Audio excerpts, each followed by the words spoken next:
¿Qué carajo quieren? ¿Que estalle el conurbano? ¿Para qué quieren 4 años más de gobierno? Porque la verdad, muchacho, el globito amarillo se les pinchó. Tiene la palabra la diputada Graciela Camaño. Presidente,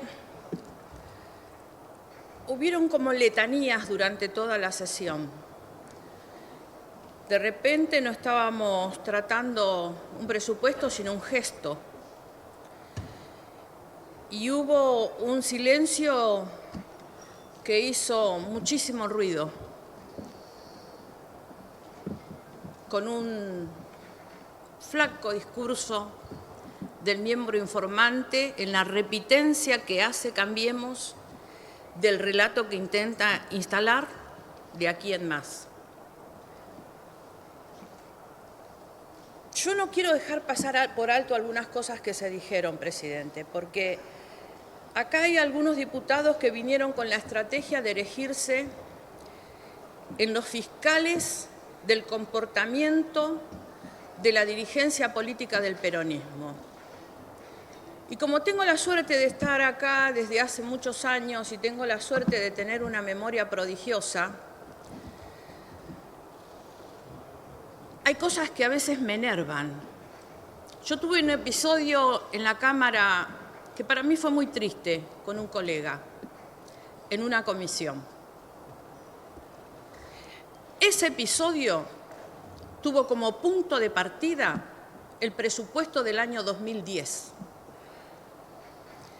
que fue escandaloso el comportamiento del oficialismo de ese momento, operando de manera descarada con los diputados de la oposición para lograr el presupuesto.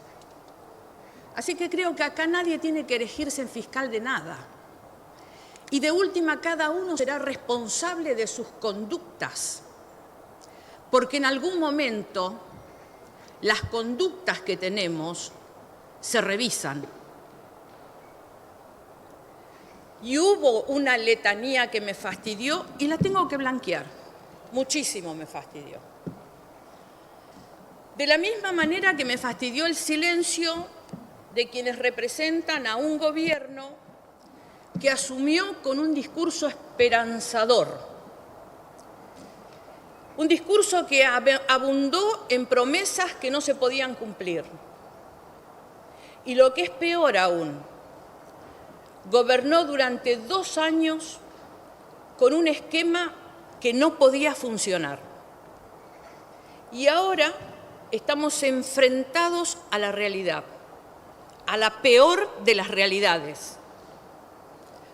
No voy a describir la situación social porque acá se ha descrito y no hay nada de exageración.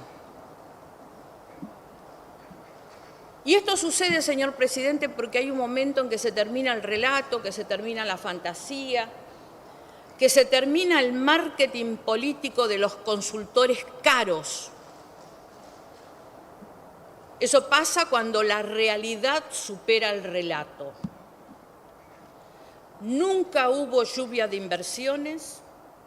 El gradualismo, que es algo que todavía no lo pudimos entender, pasó sin pena ni gloria. La convergencia de variables, término difícil si los hay, nunca convergieron y también formó parte del relato.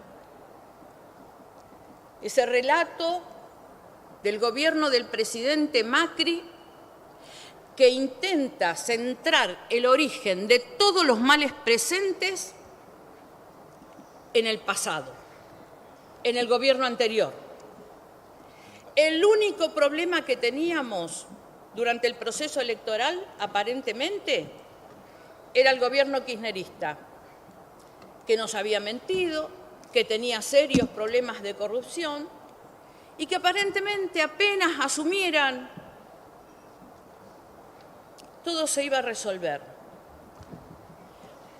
La población y el mundo iban a confiar, iban a sobrar dólares porque la gente también los iba a sacar del colchón e iba a empezar a invertir. Todo esto fue la ficción que se creó. Así de fácil se resolvían los problemas que teníamos. Cambiaba el gobierno, generaba confianza, pero resulta que mientras tanto ni siquiera los funcionarios trajeron los dólares ni debajo del colchón ni de las empresas offshore. Y entonces el mundo tampoco los trajo y la solución pasó por tomar deuda. Fue así como Cambiemos generó un año 2016 muy malo económicamente y gestaron un veranito en el 2017 y a principios del 2018. Tuvieron lo que podríamos decir que fue una luna de miel económica que les alcanzó para ganar las elecciones. Pero ¿sabe una cosa, presidente? Ustedes que están poniendo de moda la crítica a los últimos 70 años de la Argentina ahora, antes fueron los kirchneristas, ahora son los 70 años, usaron la receta de siempre. Resulta que nos quieren dar clases de historia, nos quieren decir que todos estos problemas tienen 70 años de antigüedad, nos quieren hacer creer que hay un camino y un sendero y que ahora, prolijitos, vamos a ir por el caminito y todos los problemas se van a resolver. Ese es el nuevo relato. Ahora, la hicieron de pizarrón, muchachos. Retrasaron el dólar en el año electoral, soltaron los fondos para las obras públicas. En ese momento ni mencionaron el ajuste de las tarifas. No había habido problemas de tarifa. Los subsidios, nadie hablaba de ellos. Eso les alcanzó para ganar la elección de medio término. Claro, se enamoraron del modelito y supusieron que eso era andar bien. Y la verdad es que mientras las cosas andan bien, ¿para qué cambiar? El brutal endeudamiento que estaban contrayendo les daba los fondos para sostener enormes déficit fiscal y comercial. Y un dólar retrasado sostenido artificialmente con un ingreso de capitales financieros especulativos. Solo en el año 2017, señor presidente, ingresaron 12.000 millones de dólares para comprar LEBACs, bonos, acciones. Todo muy bonito. Hasta que un día los capitales se dieron vuelta y como también relajaron todas las posibilidades de ejercer soberanía, en un pase de timba se llevaron la guita de los argentinos. Nos endeudamos para el pase de la timba financiera. Nada que no hayamos vivido en otras épocas. Nada. ¿O alguien esperaba algo de un presidente del Banco Central procesado por el corralito financiero?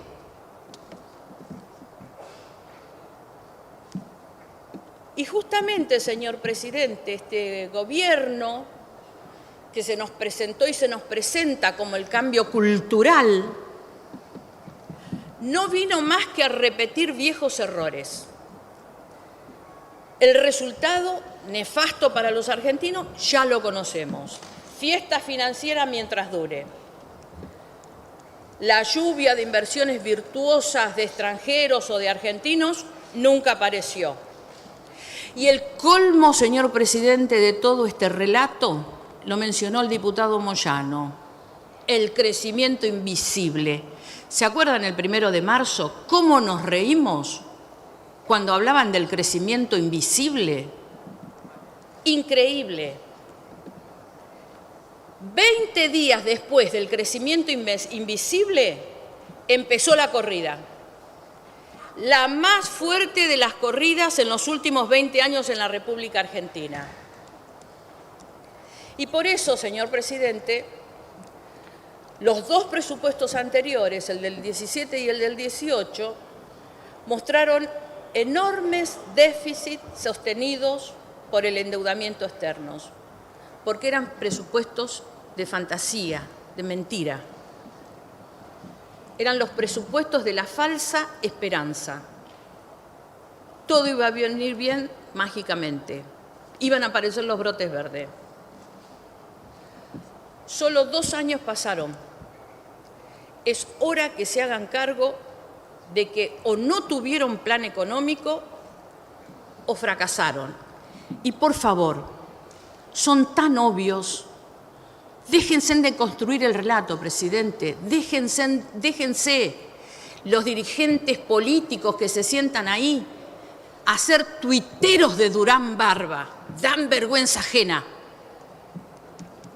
Es simplemente seguir la lógica. ¿Por qué vamos a votar en contra el bloque del Frente Renovador del presupuesto? Miren, por varios motivos. Primero, porque lo del déficit cero es una mentira. Es un falso mito que intentó explicar el miembro informante y quedó en una borrasca. Pero la verdad es que ustedes van a llegar con un déficit de 7.000 millones. O sea, no hay un déficit cero. Es una mentira. Pero además, o sea que lo de la prolijidad es ficticia.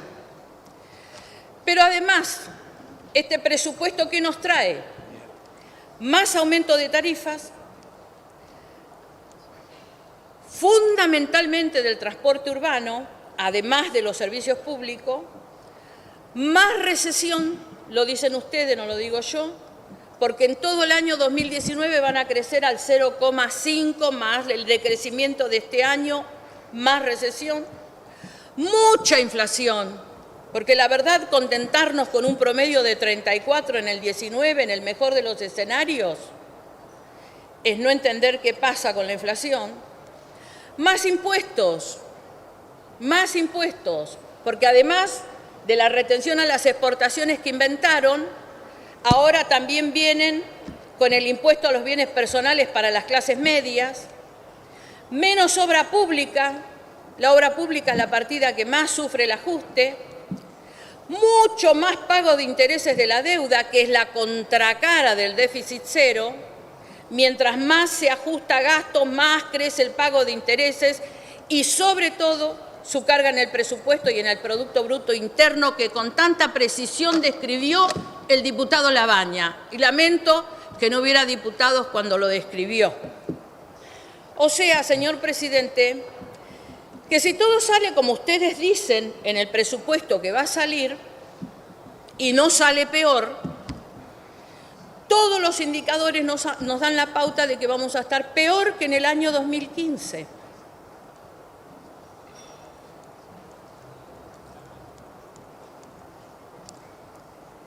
Y, señor presidente, un presupuesto no es un gesto. Un presupuesto es una planificación estratégica de un gobierno, donde el gobierno dice a qué va a apuntar. Tomo y me hago cargo del discurso del diputado Lustó. Para decir, por ejemplo, algunas cosas que tienen que ver con este presupuesto. Porque ese presupuesto, señor presidente, no perjudica a todos. Hay algunos que son los grandes ganadores del presupuesto y hay algunos que son los grandes perdedores del presupuesto. Acá durante toda la tarde se habló de los grandes perdedores del presupuesto, que obviamente son los ciudadanos de a pie, los que van a ver mermada su salud, su educación, sectores determinados que han sido potenciados en el pasado, como es el sector de la ciencia y la tecnología, en fin, todo lo que se mencionó. Pero es interesante saber quiénes son los grandes ganadores. Y para eso, señor presidente, solamente basta mirar el artículo 26, el 27 y el 55, entre otros. Miren, el 26, cupo fiscal, régimen de fomento de energía eléctrica, 500 millones de dólares. El 27, cupo fiscal, energía renovable, 300 millones de pesos. El 49, letras de garantías para el FODEAR, 120 millones de dólares. El 55, deuda del Plan Gas, 1.600 millones de dólares.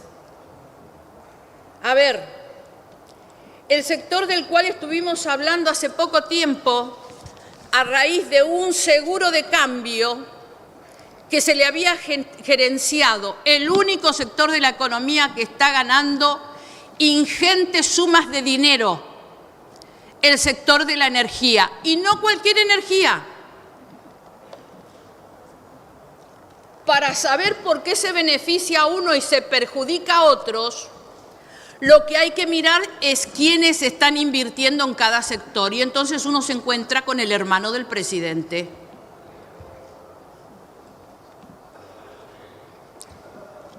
Lo siento, parecería ser que se cierran los negocios empresariales en Balcarce 50.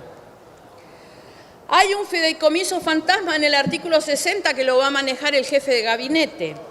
Espero que cuando le preguntemos qué es eso, venga y nos responda y no nos evada la pregunta como hace siempre. El famoso artículo 65, el fideicomiso para los cuadernos de Centeno. Tanto que hablamos de los cuadernos de Centeno. Ah, bueno, pero a los empresarios les vamos a hacer una garantía. Les vamos a poner un fideicomiso, responsabilidad del Estado. Vamos a poner en responsabilidad del Estado la deuda que se va a contraer para que los señores sigan haciendo su negocio y después nos digan que los apretaban. Pobrecitos, los apretaban, angelitos de Dios. ¿O alguno cree que no hay sobrecostos y sobreprecios en lo que hicieron y que no fueron precisamente a los bolsillos de los funcionarios, sino a garantizar sus ingentes ganancias? Señor presidente, el artículo 122 deja al Banco Nación con un fuerte problema de liquidez. Y este no es un tema menor. Cuando tenemos más de un 70% de costo en los créditos de las pequeñas y medianas empresas. Y no voy a dejar de plantear el problema de la provincia de Buenos Aires, porque me da vergüenza que vayan a la provincia de Buenos Aires a robarse las bancas algunos legisladores que no viven en la provincia de Buenos Aires y que no abren la boca para defender, o porque no es oficialismo, se considera que no se debe defender. A mí me admiran los diputados del interior, que no les importa quién gobierna, pero defienden los intereses de sus provincias. A mi provincia, donde yo vivo, este presupuesto le está robando 20.000 millones de pesos porque le han licuado la inflación. El subsidio para el transporte, que le han traspasado 14.000 millones de pesos. Si no lo asume mi provincia, diputada, cuando no se trate de un boleto interjurisdiccional, presidente, la línea 670, San Martín, de José León Suárez, donde viven los más desposeídos de mis distritos, hasta San Martín o hasta Migueletes, ese boleto le va a costar 34 pesos para ir a trabajar. 7.000 millones de pesos le sacan a mi provincia, que es dinero de los municipios. No hay un metro de agua o de cloaca nuevo. ¿Qué carajo quieren? ¿Que estalle el conurbano? Después vayan a buscar las responsabilidades. No se hagan los desentendidos, porque además hay un criterio bastante mezquino para con la provincia de Buenos Aires. A la provincia de Buenos Aires vienen todos los provincianos a buscar oportunidades y se debe tener una mirada distinta respecto a la provincia. Diputada. Mire, yo le voy a dejar una reflexión final, señor presidente. Le agradezco que usted es tan generoso. Yo le quiero preguntar qué expectativas tienen a los diputados del oficialismo. ¿Qué proyecto de país tienen en la mente? Presidente, ¿qué proyecto de país tienen en la mente? ¿Cuál es la estrategia de desarrollo nacional? ¿Cuáles van a ser las fuentes de riquezas que nos permitan crecer, además de ajustar? ¿Para qué quieren, señor presidente, seguir teniendo estrategia y pensar en 4 años más de gobiernos? ¿Para qué quieren hacer eso? Porque la verdad, muchacho, el globito amarillo se les pinchó. Gracias, señora diputada.